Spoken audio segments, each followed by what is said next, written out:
Hello दोस्तों, कैसे हैं आप सब लोग।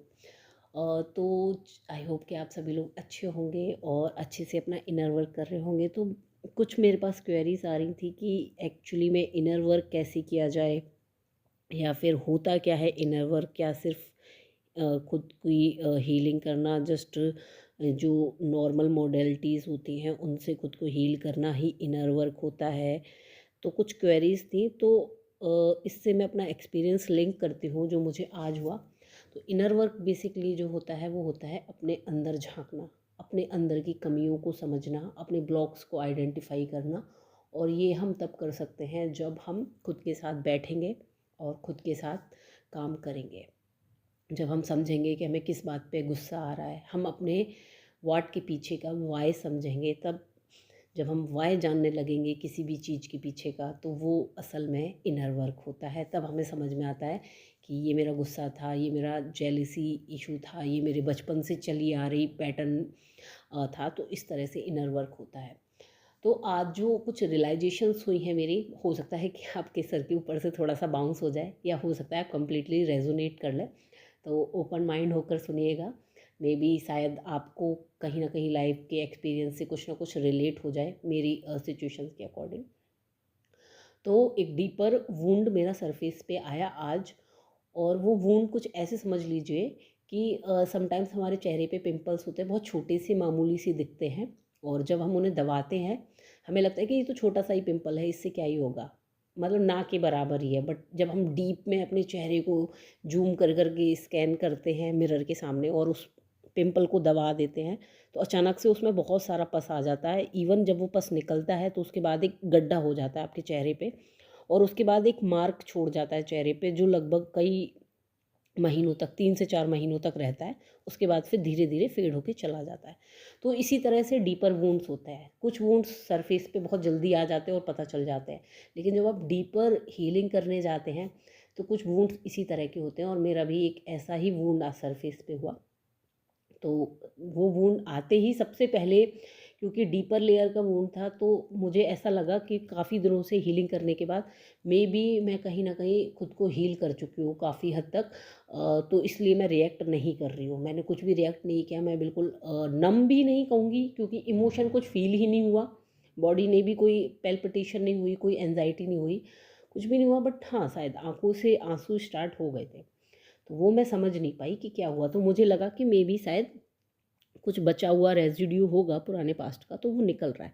लेकिन देन जब कुछ टाइम खुद के साथ बैठी, मुझे समझ में ही नहीं आया कि आखिर हुआ क्या है। तो कौन सा इशू है, ये मैं बार बार आइडेंटिफाई करने की कोशिश कर रही थी। उस वुंड को नाम देने की कोशिश कर रही थी कि ये मेरा इनर चाइल्ड इशू है, या मेरे फेमिनिन साइड का इशू है, या मेरे मैस्कुलिन साइड का इशू है, या कोई पास्ट लाइफ का कर्मा है, या क्या है। मैं उसको नाम देने की कोशिश कर रही थी, बट मैं वो वुंड कहीं फिट इन ही नहीं हो पा रहा था। तो मैंने यूनिवर्स से क्वेश्चन पूछा कि आखिर ये है क्या। मुझे कोई आंसर नहीं मिला, और बदले में मुझे जो आज आंसर मिला, मुझे बोला गया कि तुम्हारे जो पेन, अब जो पेन तुम्हें मिल रहा है इतनी डीपर हीलिंग करने के बाद, ये पेन का जो सॉल्यूशन है अब वो विजडम है। यानी कि सिर्फ ज्ञान से ही अब तुम इस दर्द से छुटकारा पा सकती हो। अब तुम्हें हीलिंग की ज़रूरत नहीं है, तुम्हें अवेयरनेस की ज़रूरत है। और रिएक्शन की ज़रूरत नहीं है, तुम्हें सिर्फ ऑब्जर्वेशन की ज़रूरत है। तो जो भी वूंड था, मुझे समझ में आया कि उस वूंड का एक्चुअल में मुझे उस पर रिएक्ट नहीं करना। इसीलिए शायद मेरी बॉडी रिएक्शन नहीं दे रही है, क्योंकि मैं रिएक्ट नहीं कर रही, क्योंकि मैं अपने इमोशंस देख रही थी। मेरे माइंड में इमेजेस फ्लैश हो रही थी उस पर्टिकुलर सिचुएशन की, या उस चीज़ से रिलेटेड वूंड की सारी इमेजेस आ रही थी। और आंसू गिरना एक कॉमन चीज़ थी। थोड़ी देर बाद क्या हुआ कि धीरे धीरे धीरे बॉडी शायद एकदम से क्योंकि डीप हीलिंग के बाद बॉडी क्या है, जब कोई भी एकदम से वुंड सरफेस पे आता है तो बॉडी एकदम शॉक में चली जाती है। तो धीरे धीरे बॉडी वहाँ से निकली, और उसके बाद मुझे हार्ट में बहुत हैवी पेन हुआ, इन इवन सोलर प्लेक्सस और सैक्रल के बीच में भी, क्योंकि ये वहीं से जुड़ा हुआ वुंड था मेरा। तो मैंने जब उसको रिलीज़ करने की कोशिश की अवेयरनेस के साथ, तो वो नहीं हुआ। नहीं हुआ का मतलब मुझे अंदर से कुछ ऐसा फ़ील नहीं हुआ, क्योंकि चीज़ें पता हैं कि क्यों हो रहा है, क्या हो रहा है, ठीक है, किस लिए हो रहा है।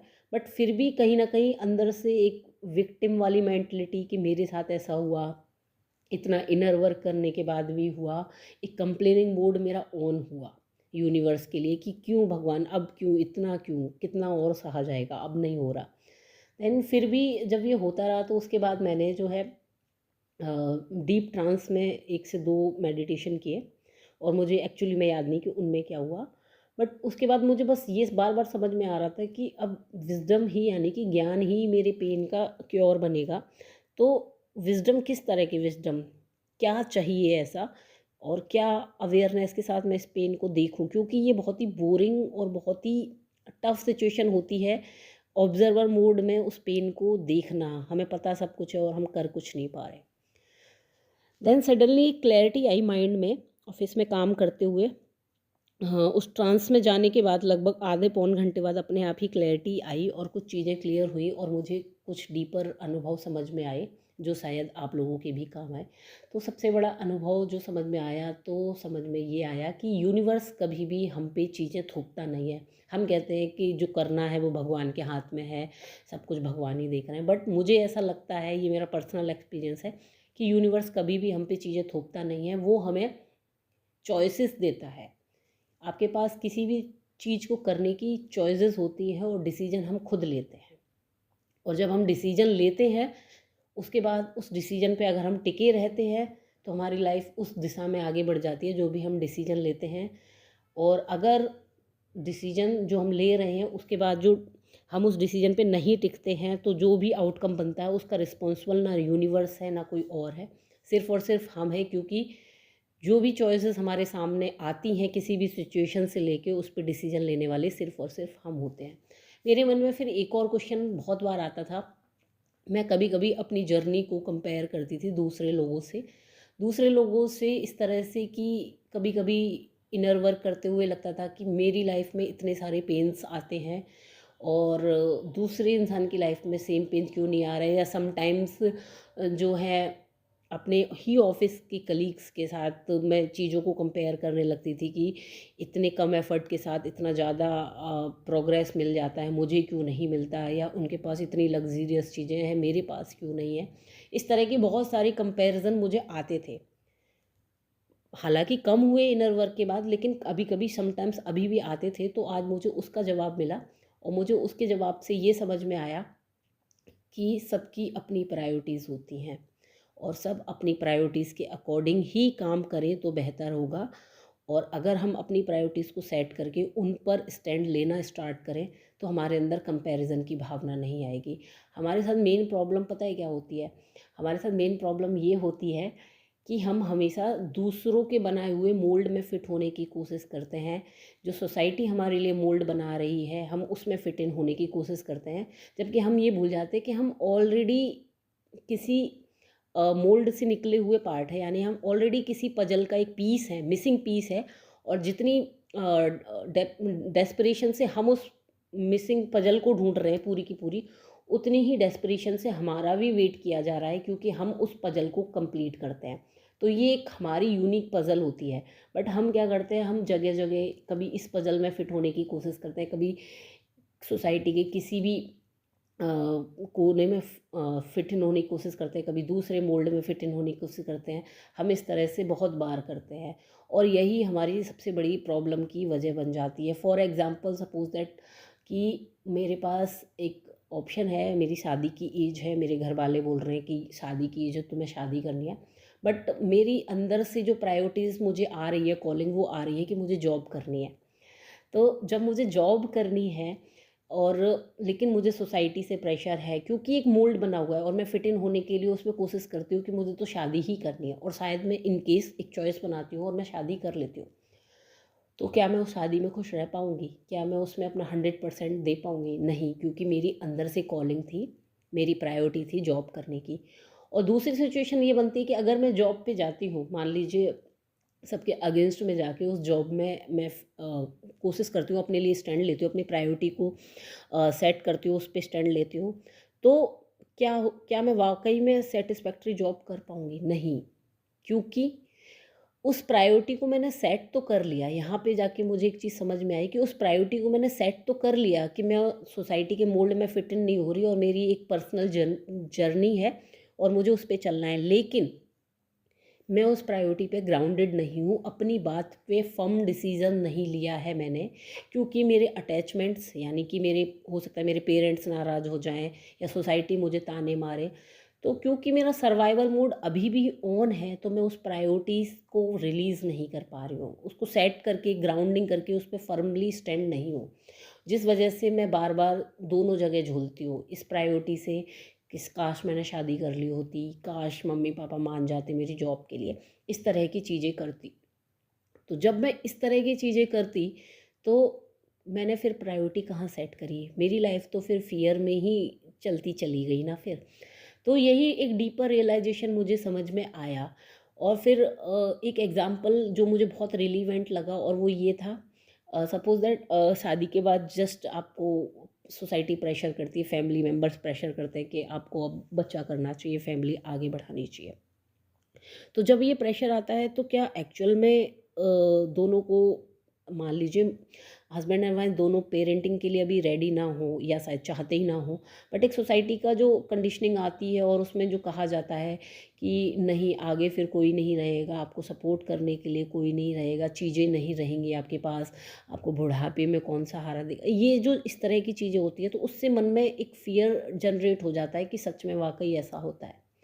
तो प्रायोरिटी इसलिए हम डिसाइड नहीं कर पाते। समटाइम्स हम बहुत कोशिश करते हैं अंदर की अपनी ऑथेंटिक आवाज़ को सुनने की, कि मेरा पाथ ये है, मुझे इसी पर चलना है। बट होता क्या है, हमें हमें ऐसा लगता है कि हमें हीलर बनना चाहिए, तो हम उस पाथ पे चलने की कोशिश करते हैं। बट सोसाइटी की जो कंडीशनिंग है, हीलिंग में कोई बिजनेस नहीं है, मतलब हीलिंग में तुम क्या ही कमा लोगी, कैसे सरवाइव करोगी, हीलर्स घर नहीं इस तरह की बहुत सारी कंडीशनिंग होती है। हीलर्स को एकदम से तंत्र मंत्र वाला मान लेते हैं, बहुत सारी चीज़ें ऐसी आती हैं।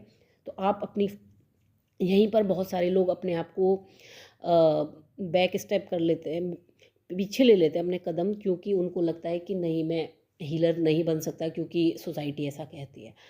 तब मुझे एक चीज़ बहुत अच्छे से रियलाइज़ हुई कि हम अपनी ज़िंदगी ना चाहते हुए भी अपनी प्रायोरिटीज़ को डिसाइड करने के लिए हम कोशिश तो बहुत करते हैं, लेकिन हमारा जो सर्वाइवल मोड ऑन रहता है, यानी कि जो रूट चक्रा, सैक्रल, सोलर में जो फियर ऑन रहते हैं, जिनसे हमें लगता है कि अगर ये चीज़ें नहीं हुई तो हम बिल्कुल ही ख़त्म हो जाएंगे, हम इन चीज़ों के बिना कैसे रहेंगे। ये जो फियर्स होते हैं कि अगर हमारी फैमिली हमसे दूर हो गई, या हमारे पास पैसे ख़त्म हो गए, ये जो तमाम तरह के इस तरह के फ़ियर होते हैं, या हमें सब ने अकेला छोड़ दिया, या लोगों ने क्रिटिसाइज़ किया, या किसी ने अप्रिसिएट नहीं किया, या मुझे कम आता है, इस तरह की जो अपने ऊपर हम अपने ऑथेंटिक सेल्फ पे जो हम डाउट करने लगते हैं बिकॉज ऑफ अपने सर्वाइवल मोड, ये चीज़ें हमारी जो प्रायोरिटीज़ हम सेट भी करते हैं अगर कभी, तो ये हमें ग्राउंडिंग होने से रोकती हैं। इसीलिए कहा जाता है कि रूट चक्रा का ग्राउंडिंग होना, यानी कि रूट चक्र का प्रॉपर ओपन होना बहुत ज़रूरी है, क्योंकि रूट चक्र एक बेस फाउंडेशन है। जब भी आप कोई फर्मली डिसीजन लेते हैं तो आपका रूट चक्र आपको उस डिसीजन पे स्टैंड होने के लिए बहुत ज़्यादा हेल्प करता है। और ये चीज़ मुझे समझ में आई। उसके बाद कुछ और चीज़ें मेरे मन अंदर से सवाल आ रहे थे कि, और सवाल, उन सवालों में ही शायद जवाब थे, और उन जवाबों में ही खुद सवाल निकल के आ रहे थे, कुछ ऐसी कन्वर्सेशन चली थी।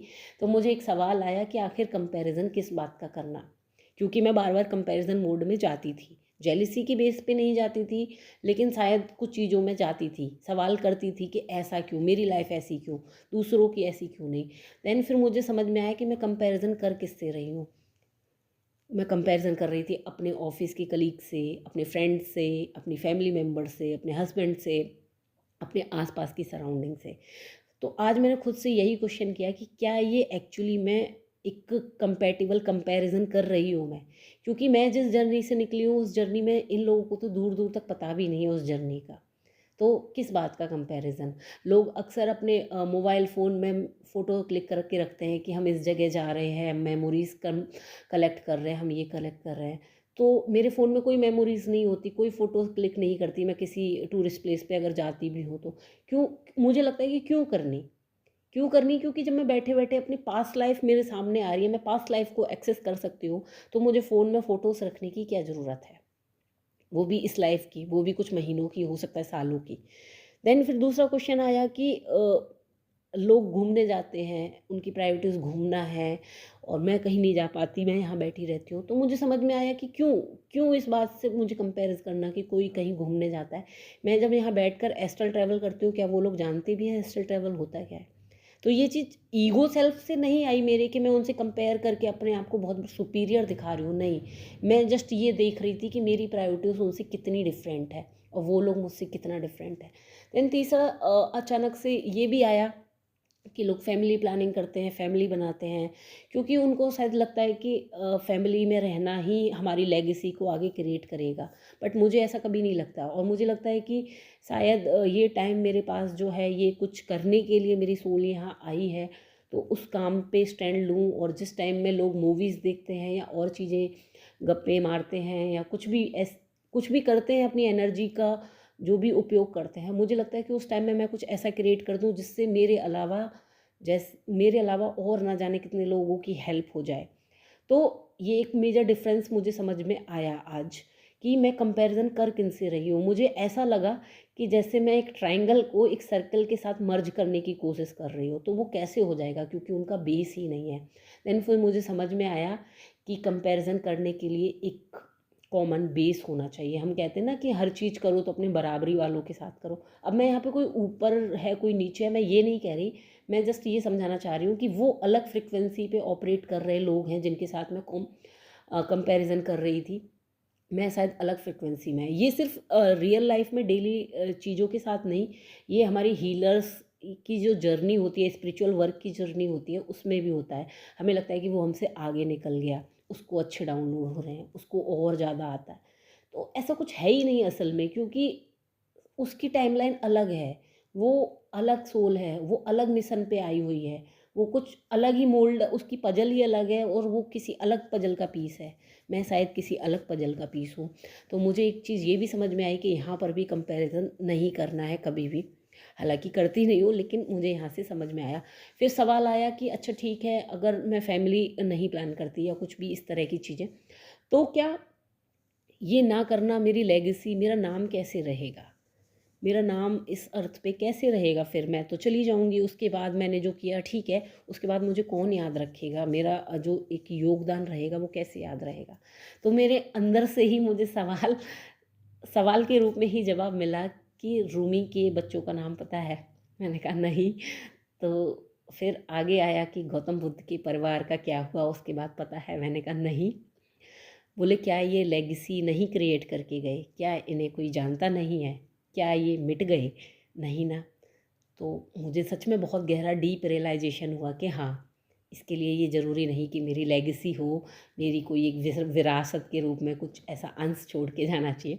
तो मुझे ये चीज़ समझ में आई कि बॉडी ज़रूरी नहीं है, आप अपनी लेगेसी कमा सकते हैं इस लाइफ टाइम में, और इस लाइफ टाइम के बाद भी रह सकती है अगर आप डिवाइनली पर्पस से अलाइंड हैं तो।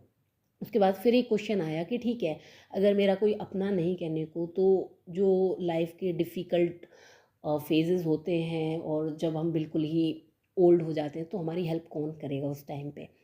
तो मुझे वहाँ पर उसका आंसर जो एक एग्जांपल के रूप में, फिर एक क्वेश्चन के रूप में मिला, क्या प्रेमानंद महाराज जी के पास कोई नहीं है? वो अकेले हैं? तो मैंने कहा नहीं, उनके पास उनके जो भी हैं स्टूडेंट्स कह लीजिए, शिष्य कह लीजिए, तो वो हैं उनके साथ। तो मुझे मेरे सवाल में ही आंसर भी मिला कि यूनिवर्स के साथ जब आप अलाइंड होकर यूनिवर्स पे ट्रस्ट करके चलते हो, तो यूनिवर्स खुद आपके लिए, आपसे अलाइंड सोल्स को आपकी हेल्प के लिए भेज देता है। जब भी आपको ज़रूरत होगी, तो आप लाइफ के किसी भी फेज़ में अकेले नहीं रहोगे। लेकिन उसके लिए ट्रस्ट और सरेंडर बहुत ज़रूरी है। अगर वो नहीं है तो फिर ये चीज़ें आपके लिए डिफ़िकल्ट हो सकती हैं। तो मुझे ये बहुत सारे डीपर रियलाइजेशन हुए, और सबसे बड़ा जो डीपर रियलाइजेशन मुझे आज की पूरी कहानी में जो मेरे साथ हुआ, उसमें ये समझ में आया कि सबकी अपनी अपनी प्रायोरिटीज़ होती हैं, लाइफ उसी के हिसाब से चलती हैं। अब डिसाइड हमें करना होता है कि प्रायोरिटीज़ हम दूसरे सोसाइटल कंडीशन के हिसाब से सेट कर रहे हैं या अपनी इनर कॉलिंग को सुन के कर रहे हैं। हम जो भी प्रायोरिटीज़ डिसाइड करेंगे, हमारा आगे वाला फ्यूचर, आने वाला कल उसी हिसाब से बन जाएगा।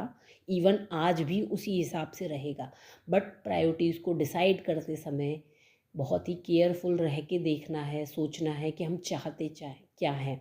कहीं ऐसा तो नहीं कि हम आधी अधूरी जंपिंग कर रहे हैं, चॉइसेस बना रहे हैं और फिर वो ग्राउंडिंग नहीं होती जब वो प्रॉपर, तो फिर हम वापस सर्वाइवल मोड में जाते हैं, हम झूलते रह जाते हैं अपने दिल और दिमाग की जंग के बीच में। इसीलिए प्रॉपर ग्राउंडिंग के साथ कि जो भी आप डिसीजन लेंगे उस पे फर्म रहेंगे, अपनी बाउंड्रीज़ बनाएंगे कि ये मेरी चॉइस है, इसी पर रहना चाहती हूँ। और सर्वाइवल मोड से बाहर मेरी प्रायोरिटीज़ हैं कि सर्वाइवल मोड यानी कि मेरा डिसीजन यानी मेरी प्रायोरिटीज़ किसी फ़ियर से रिलेटेड नहीं है, किसी फ़ियर से जुड़ी हुई नहीं है, किसी होप से जुड़ी हुई नहीं है, किसी ग्रीड से जुड़ी हुई नहीं है, किसी कह लीजिए कि ऑब्जेक्टिव से जुड़ी हुई नहीं है, किसी गोल से जुड़ी हुई नहीं है, किसी टैग से जुड़ी हुई नहीं है कि मैं हीलर हूँ, कि मैं क्या बोलते हैं उसको, कि मैं स्पिरिचुअल कोच हूँ या कुछ भी।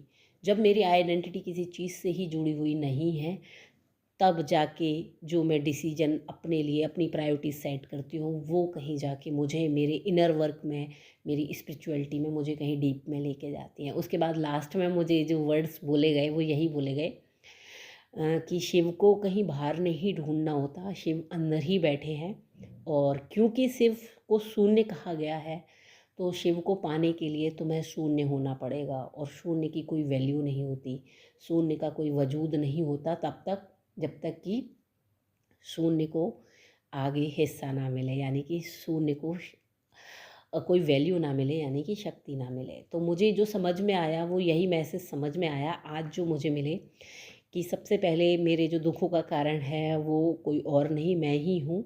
और ये जो दुख हैं ये कोई हीलिंग से नहीं जाएंगे, अब जो डीपर लेवल पे आ रहे हैं, इनिशियल स्टेजेस पे हीलिंग चाहिए होती है। इनिशियल स्टेजेस का मतलब ये नहीं कोई सरफेस लेवल पे, डीपर लेवल पे भी चाहिए होती है। बट एक स्टेज ऐसा आता है कि जब हीलिंग नहीं चाहिए होती है, मतलब आपको कुछ करना नहीं होता है, कोई वो कि कहीं आपका इशू है, आपको जस्ट अवेयर रहना होता है कि हाँ ये एक वेव पास ऑन हो रही है। और ये मोस्टली तब निकल के आती है जब आप इंटीग्रेशन फेज़ में होते हो, कि जब आप पुराना वर्जन छोड़ रहे होते हो एक एक करके, लास्ट लेयर आपकी शेड हो रही होती है, बिल्कुल नए वर्जन में जाने वाले होते हो, और आपसे कहा जाता है कि ये और हटाओ, नया लेकर आओ अपने अंदर। जब आप पुराने वर्जन को पूरी तरह से लेट गो कर रहे होते हो, तब ये वाली स्टेज आती है, और ये है डीपर इनर वर्क, ये स्टेज तब आती है। आई होप कि मेरी बातों से कुछ कुछ चीज़ें क्लियर हो पाई हों। आई नो थोड़ा सा लॉन्ग हो गया, प्लस थोड़ा सा हैवी हो सकता है कुछ लोगों के लिए, बट मुझे इतना पता है कि जो इस तरह की सिचुएशन से रिलेट कर रहे होंगे वो मेरे एक एक वर्ड को बहुत डीपली समझ पाएंगे और अपनी लाइफ में इम्प्लीमेंट कर पाएंगे। अगर कोई 2 या 4 लोग भी इस बात को समझ के इम्प्लीमेंट कर पाएंगे, तो शायद यूनिवर्स मेरे साथ साथ और भी लोगों की मेरे थ्रू हेल्प कर पाएंगे इस वीडियो के थ्रू। Thank you.